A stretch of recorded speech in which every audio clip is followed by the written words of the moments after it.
সূরা আল ইমরান ৭। তিনি আপনার প্রতি কিতাব নাজিল করেছেন। তাতে কিছু আয়াত রয়েছে সুস্পষ্ট, সেগুলোই কিতাবের আসল অংশ, আর অন্যগুলো রূপক।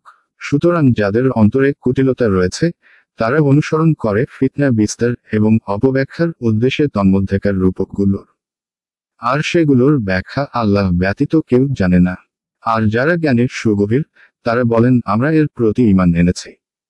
এই সবই আমাদের পালনকর্তাদের পক্ষ থেকে অবতীর্ণ হয়েছে, আর বোধশক্তির সম্পন্নেরা ছাড়া অপর কেউ শিক্ষা গ্রহণ করে না।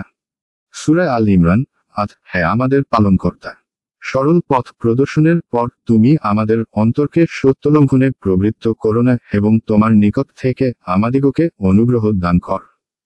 তুমি সব কিছুর। সূরা আল ইমরান ৯।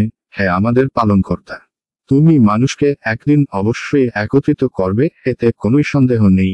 নিশ্চয় আল্লাহ তার ওয়াদার অন্যথা করেন না।